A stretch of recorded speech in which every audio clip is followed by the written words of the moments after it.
In the last of our New Testament Gospels to be written, the Gospel of John, written around 90 to 95 CE, Jesus makes a series of stunning declarations about himself, in which he indicates that he existed in eternity past in the glory of God, and that he himself is equal with God. For example, in John 8:58, Jesus is talking to his enemies, the Jewish, the Pharisees, and he declares to them that he had been in existence before the father of the Jews, Abraham, who lived 1800 years before. As Jesus says, "Before Abraham was, I am." When Jesus says, "I am," he is in fact using the name of God as God revealed it to Moses in Exodus chapter 3. Moses asked God what your name is, and God says, "Tell them that I am has sent you. I am that I am." Jesus, in John 8:58, responding to his Jewish opponent, says, "Before Abraham was, I am."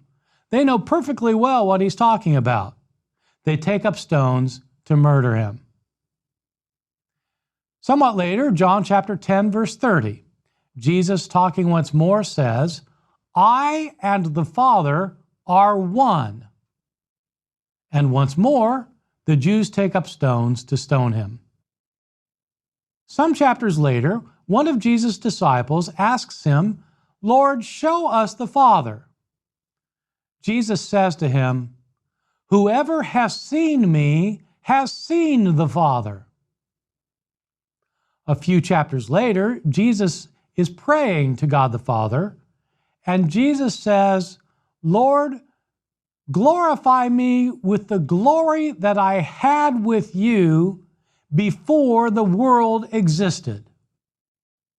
Here Jesus is claiming not simply to have pre-existed his life or to have pre-existed Abraham, he's claiming to have existed with God in glory before the universe came into being.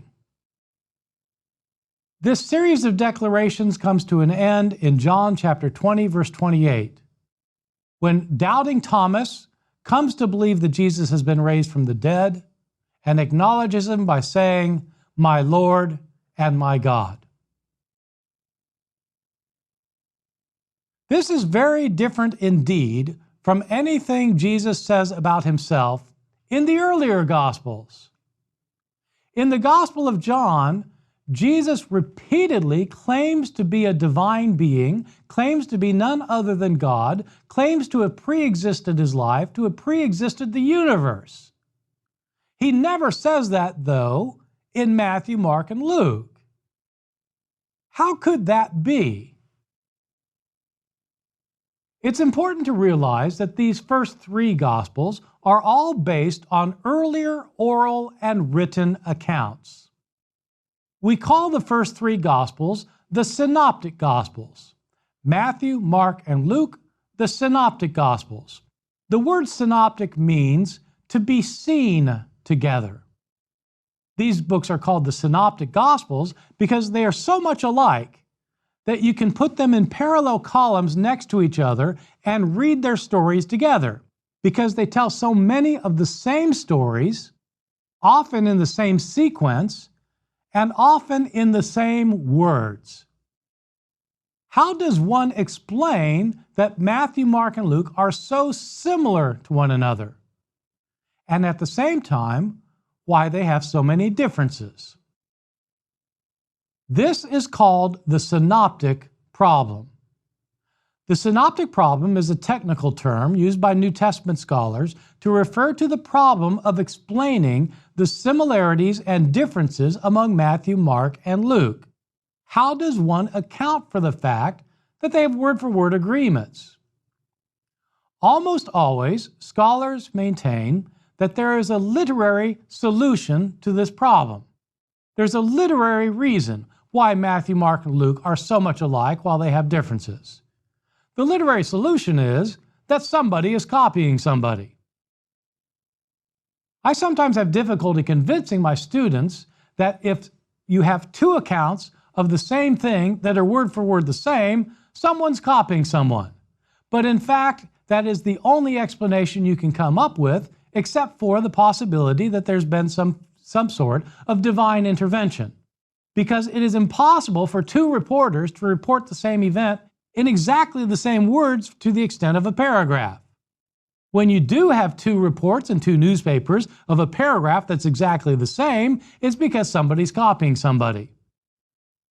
Scholars have long thought that somebody is copying somebody, and that you can explain the synoptic problem by positing which of these Gospels was probably the source for the others in their stories about Jesus. The most common solution that's been around since the 19th century is that our shortest Gospel, Mark, is probably our earliest Gospel, and that Matthew and Luke used Mark for many of their stories about Jesus. That would explain why Matthew, Mark, and Luke have so many stories that are the same.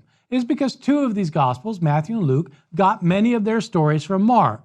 Over 90% of Mark can be found in Matthew, and over half of Mark can be found in Luke. Why? Because they took over many of his stories. Matthew and Luke would have been written about 10 or 15 years after Mark, so maybe 80 to 85 CE.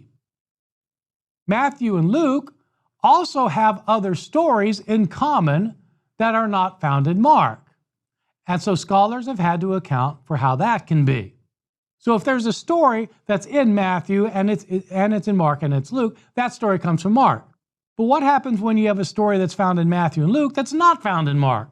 Well, that kind of story obviously did not come from Mark. There are very good reasons for thinking that Luke did not copy Matthew to get those stories, and that Matthew did not copy Luke to get those stories. Because of that, scholars have long suspected that there was some other source at the disposal of Matthew and Luke that no longer survives. Scholars have called this source Q.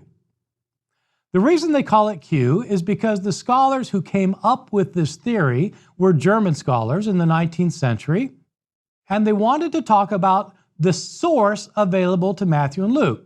Now, this source available to Matthew and Luke is principally made up of sayings material, not found in Mark. So a number of the sayings in Matthew and Luke, for example, the Beatitudes, you get them in Matthew, you get them in Luke, but they're not in Mark. The Lord's Prayer, it's found in Matthew and it's found in Luke, but it's not found in Mark. Where did it come from then? It came from this other source. The German scholars who came up with this theory talked about the sayings source available to Matthew and Luke. The word for source in German is Quelle, spelled with a Q. Q-U-E-L-L-E, Quelle. And so they talk about this Quelle, or this Q. Q then is this hypothetical source, doesn't survive now, but it did exist at one time. It was a written source in Greek that Matthew and Luke both had access to, from which they got a number of their sayings.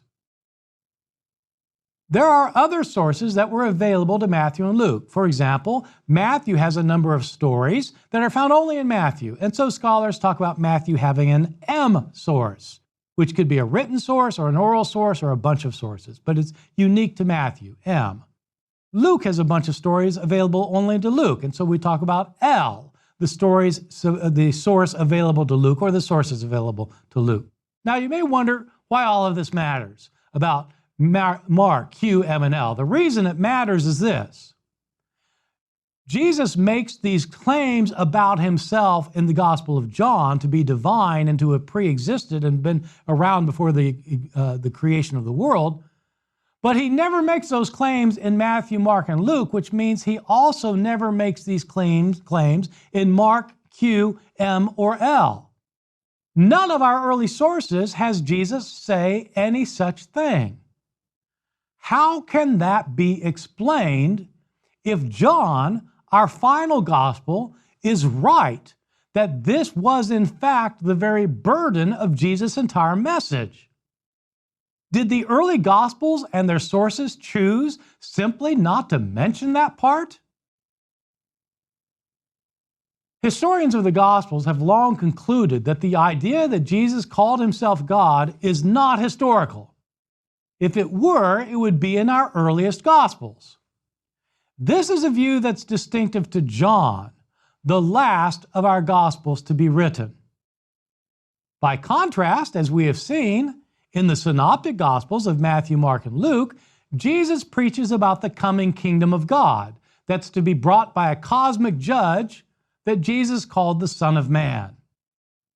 In these Gospels, Jesus rarely speaks about himself.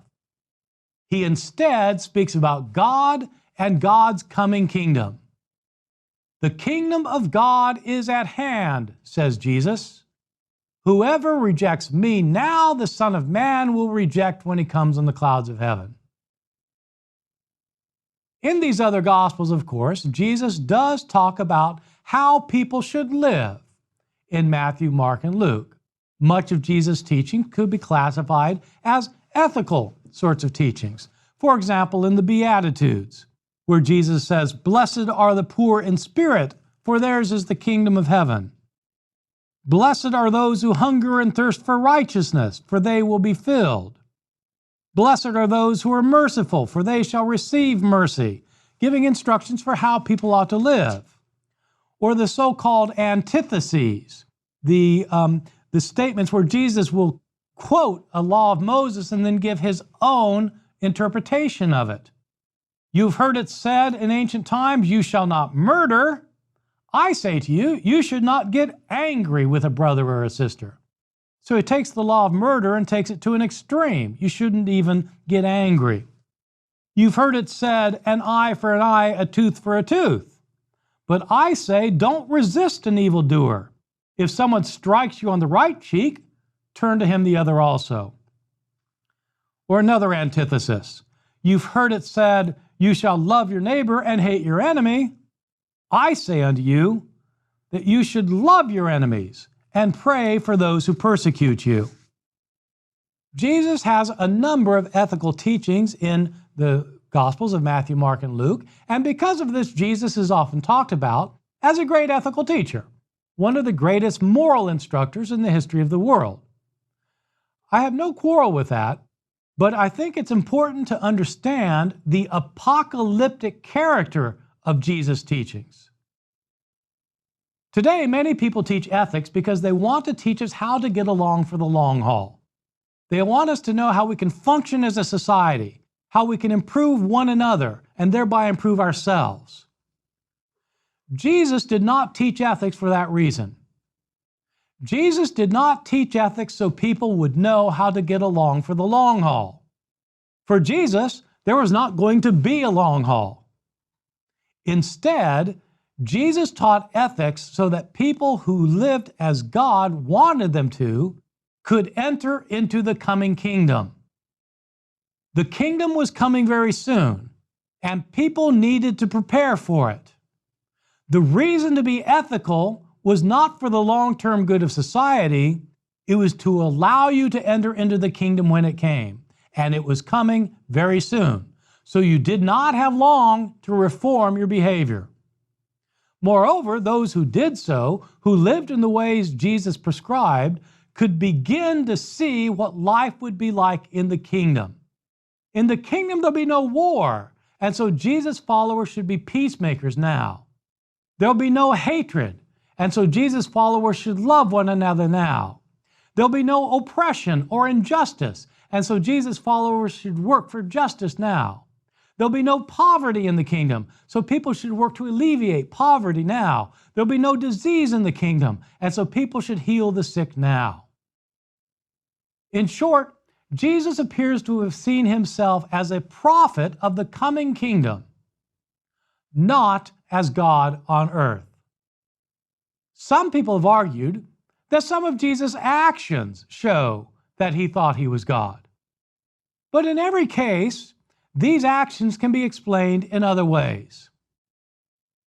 For example, some people argue that since Jesus performed miracles, he therefore must have been God, because who could do such great miracles? Who could feed thousands of people with just a few loaves of bread? Who could control the weather, the storms? Who could heal the sick? Who could raise the dead but God? Well, as it turns out, Even if Jesus did these miracles, that would not make him God any more than any other miracle worker was God. It wouldn't make him God any more than the prophet of the Hebrew Bible, Elijah, was God. Elijah, who could also multiply food and who could raise the dead, according to the Hebrew Bible itself. Or Jesus' own Jewish contemporary, a man named Hanina ben Doza, a Jewish man who also was said to be able to control the weather and to heal the sick. There are people in our own age who are alleged to be miracle workers. When I was growing up, the big miracle worker was Oral Roberts. But nobody thought Oral Roberts was God, any more than anybody thought that Hanina ben Doza was God or that Elijah was God. Is it true that Jesus forgave sins? If he did, wouldn't that make him God, since only God can forgive sins? Well, in Jewish circles, in fact, in the Jewish temple, when a person performed a sacrifice, the Jewish priest would declare that the person's sins had been forgiven in the name of God. If Jesus forgives sins, he's not claiming to be God, he's claiming to have the same power as the Jewish priests. Is it true that people occasionally bowed down to Jesus in worship? When they'd come up to him, they'd fall and do obeisance before him.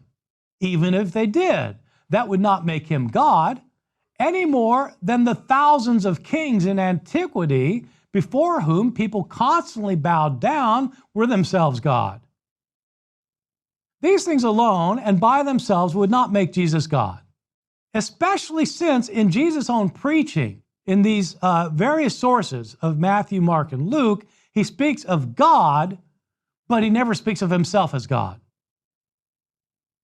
Jesus' preaching in our earliest Gospels, rather than being about his divinity, was about God's coming kingdom and about God's coming king. In ancient Jewish tradition, there was a term for the future king of Israel. The term was Messiah. The Messiah was not supposed to be God. The Messiah was going to be a human. There were no Jews in the ancient world that thought the Messiah was God. The Messiah was a human being. The roots of the idea that there would be a future Messiah go back to 2 Samuel chapter 7. This is a passage we looked at earlier in which God promises David that he's going to build for him a house by having his son build a temple for him and then establishing a dynasty for David and his son. Here's the fuller passage from 2 Samuel 7. I will be a father to him, says God about David's son. I will be a father to him. He shall be a son to me. When he commits iniquity, I'll punish him with blows inflicted, but I will not take my steadfast love from him. Then he says, your house and your kingdom shall be made sure before me. Your throne shall be established forever. This is the key point. God says that David's throne, his house that God's building, his dynasty, would last before him forever. In other words, there would always be a descendant of David sitting on the throne of Israel. For 500 years after this promise was made, there was a descendant of David sitting on the throne of Judah in the capital city, Jerusalem. That all came to change about 500 years after David, when the nation of Judah was destroyed by the Babylonians under the king and general Nebuchadnezzar. When Nebuchadnezzar destroyed Judah, destroyed Jerusalem, destroyed the temple, he took the Davidic king off the throne. And there's never been a king from David's line sitting on the throne of Israel since. How is one to explain the fact that God promised David that even if his descendants sinned against him, there would always be a descendant on the throne ruling the nation of Israel, when in fact that promise was negated by what happened under the Babylonians. How does one explain that theologically? Later Jews, some of them, came to think that God in the future would fulfill this promise to David. That once more in the future, God would place a descendant of David on the throne in fulfillment of his promise that there would always be a Davidic king. This, of course, would be a human king, just as David was a human king. This would be a future ruler from David's line. Now, the kings of Israel were sometimes called God's anointed one. The reason they were called the Anointed One was because of what happened during the coronation ceremony when a king became king. This happened as far back as there were kings. The first king of Israel was a man named Saul. He became king when the prophet Samuel poured oil on his head and announced that he was God's anointed one, the king. Oil being poured on the head was a show of divine favor. When David became king, Samuel, the prophet, again, poured oil on his head. And it came to be that during the coronation ceremony, from then on, whenever somebody became a king, during the coronation, they would have oil poured on their head, and they would be called the Anointed One. In the Hebrew language, the word for Anointed One is Mashiach. Mashiach. That's the word from which we get the English word Messiah. Messiah is simply a transliteration of the Hebrew Mashiach. So the word Messiah means anointed one. Now, the Greek form of that word, the Greek form of Mashiach, is Christos, which is the word from which we get the name Christ. The name Christ actually did not start out as a name. Christ simply meant the anointed one, the Messiah. I have to tell my students this because they sometimes think that Jesus Christ was born to Joseph and Mary Christ. No, it didn't work that way. Jesus Christ, saying Jesus Christ means Jesus is the Messiah. Christ is simply the Greek form of Messiah. For most Jews, the coming Messiah, the Christ, was not to be a divine figure, but was to be a human figure. The future Messiah was not to be a divine figure, but a human figure. It's important to note, we also have no record of any Jew prior to Christianity who thought that the Messiah was someone who would die for the sake of others and then be raised from the dead. This is a key point because Christians who believe Jesus is the Messiah naturally think that the Messiah was supposed to die and be raised from the dead. In fact, to die for the sins of others. This idea of what the Messiah was supposed to do is not found in any Jewish sources prior to Christianity. It's quite clear why Christians ended up saying that the Messiah had to die and be raised from the dead, because they believed Jesus was the Messiah, and they knew that he died and he got raised from the dead. But as I'm trying to stress, prior to Christianity, there were no Jews who thought this. There is no passage of the entire Hebrew Bible that mentions the Messiah in which there's a reference to him dying and rising from the dead. And no interpreter of the Jewish Bible, no Jewish interpreter of the Jewish Bible, ever thought that there was any sense that this was to be the fate of the Messiah. Now, when I tell my students this, they get puzzled. Many of them, my Christian students who've been brought up in the church, because they've been brought up to think that the Hebrew Bible, their Old Testament, predicts that there'll be a suffering Messiah. What I'm trying to stress now is that, in fact, that's not true. There are no references to a suffering Messiah in the Hebrew Bible. My students say, well, what about Isaiah chapter 53? This is a passage that seems to be predicting the future suffering Messiah. This is a passage that talks about the suffering servant of the Lord. Chapter 52 of Isaiah, verse 13, "See my servant.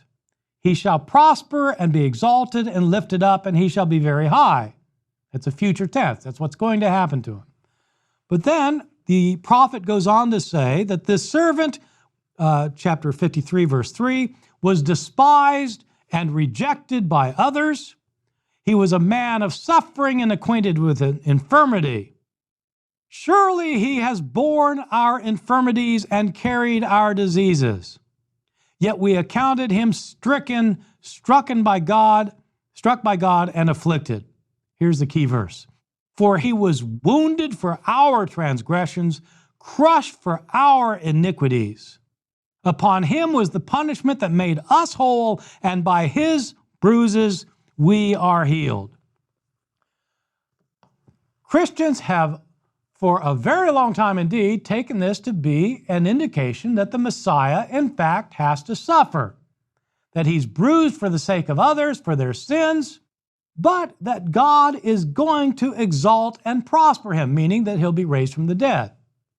And so doesn't this talk about a suffering Messiah? The problem is that this passage is not talking about the Messiah. And you don't have to take my word for it. Simply read the passage and look for the term Messiah. This passage never refers to the Messiah. There were no Jewish interpreters who ever understood it to be referring to the Messiah. Well, then what is it talking about? There are two things to note. First, this author talks about someone who has suffered in the past, but who is going to be vindicated in the future. From the time of this author's writing, the suffering is past, the vindication is future. This author, in this portion of Isaiah, is writing in the time after the Babylonians have destroyed Judah and Jerusalem and the temple. This author thinks that the nation of Israel has been punished for the sins of their predecessors. Many scholars think that this author is not talking about an individual Messiah figure, since, in fact, Messiah is not talked about in this passage. He's talking about something else. Well, what could that be? He refers to this one who suffers as the servant of the Lord. And luckily, elsewhere in the same author's writing, he tells us who the servant of the Lord is. Isaiah 49, verse 3, God says, "You are my servant, O Israel, in whom I will be glorified." The suffering servant is the nation of Israel that is suffering for the sins of others by being taken captive back to Babylon after the destruction of Judah. That's what the passage seems to be teaching, and it's certainly how the passage was interpreted. We have no Jewish authors who thought this was referring to the future Jewish Messiah. There's a reason they didn't think this was referring to the future Messiah, and the reason is that nobody thought that the future Messiah was somebody who was going to suffer and die. This, by the way, is by and large why Jews in the days of Jesus did not think that Jesus could have been the Messiah. Jews rejected the Christian claims about Jesus as a Messiah for a very simple reason. Christians said that Jesus, who was crucified and raised from the dead, was the Messiah, and Jews said the Messiah is not supposed to be crucified. The Messiah is supposed to be the King of Israel. The Messiah is supposed to be somebody who overthrows the enemy of Israel. The Messiah is supposed to be a great warrior who drives out the oppressor. Jesus is the farthest thing from a king who drives out the oppressor. He's not a mighty warrior who attacks the Romans. He was a nobody who was crucified by the Romans. Most Jews thought that the claim that Jesus was the Messiah was ludicrous, and yet it's the claim that the Christians made. We're going to want to see why it is Christians made that claim and what they meant by it in future lectures. For now, I simply want to say that it's no mystery why most Jews didn't find this claim convincing, because by definition, For them, Jesus was not the Messiah. Jesus himself, the historical man Jesus, did seem to expect a future figure to be the Messiah, a human ruler of God's kingdom. Jesus saw himself not as God. He saw himself as the preacher or the prophet at the end of time who was predicting that the kingdom of God was coming, meaning that the king was coming. Jesus was predicting that the Messiah was soon to appear. But did he think that he himself was that one? Did he think that he was the Messiah of God, the human whom God would choose to deliver his people from their political oppressors? The answer to that question will be part of what we discuss in the next lecture.